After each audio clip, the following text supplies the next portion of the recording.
না না, ওইসব কুসংস্কারের কথা তুমি বিশ্বাস করো না সুমন। যে দাদা বৌদির পায়ে প্রণাম করে তুমি এত বড় হয়েছো, তাদের আশীর্বাদ তোমার জীবনে কোনো অমঙ্গল ডেকে আনতে পারে না। আমি ওই সমস্ত কুসংস্কারে বিশ্বাস করি না স্যার। যে দাদা বৌদি আমাকে সন্তানের স্নেহ ভালোবাসা দিয়ে বড় করেছে, মানুষ করেছে, সারা জীবন আমার আমার মাথায় হাত রেখে আশীর্বাদ করেছে, আজ তাদের আশীর্বাদ আমার কোনো ক্ষতি করতে পারবে না।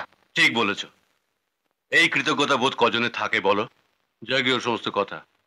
সুমন, কাল থেকে তুমি আমার অফিসে আসবে, আমি তোমাকে সমস্ত কাজ বুঝিয়ে দেবো। আর একটা কথা, তুমি কাল থেকে গাড়ি পাবে। ওকে? থ্যাংক ইউ স্যার, আজ আসি। এসো।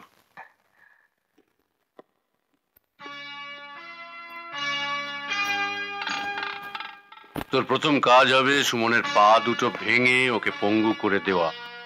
ওকে বস। সুমনের পা ভেঙে হাসপাতালে পৌঁছে দিয়ে টাকাটা আমি আপনার কাছ থেকে বুঝে নেব।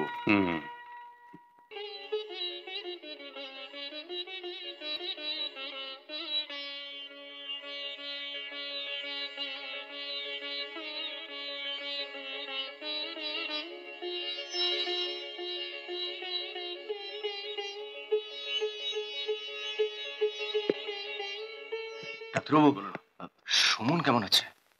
দেখুন, এখানে প্রপার ট্রিটমেন্ট সম্ভব নয়। 72 ঘন্টার মধ্যে বিদেশে পাঠাতে হবে, নইলে সারা জীবনের জন্য পা দুটো পঙ্গু হয়ে যেতে পারে।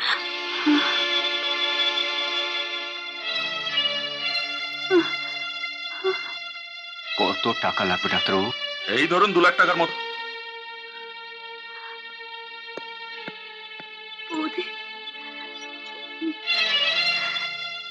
যে করেই হোক টাকা জোগাড় করতেই হবে, নইলে সবাই বিশ্বাস করবে বৌদিকে ছোটদা প্রণাম করে বেরিয়েছিল বলেই পঙ্গু হলো। আমার দেবীর মতো বৌদিকে মিথ্যে অপবাদের হাত থেকে বাঁচাতেই হবে বর্দা। সব টাকা আমি জোগাড় করব। তুমি কি করে রাজা? এত টাকা তুমি কোত্থেকে পাবে? বর্দা, একদিন বৌদির কথায় ছিনতাইবাজি, মাস্তানি সব ছেড়ে দিয়েছিলাম।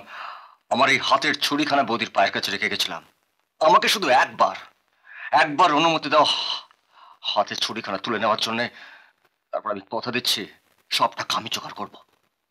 না না, এ হয় না, হতে পারে না। কেন হতে পারে না? আমি আমার মায়ের মতন বৌদিকে এই অপবাদের হাত থেকে মুক্তি দিতে চাই। ভাবছো যে পুলিশের কাছে ধরা পড়ে যাব? সুমনকে বিদেশে নিয়ে গিয়ে চিকিৎসা না করানো পর্যন্ত পুলিশের ক্ষমতা নেই যে রাজাকে ধরবে। না রাজা না, প্রয়োজন আছে শুধু 50,000 টাকার।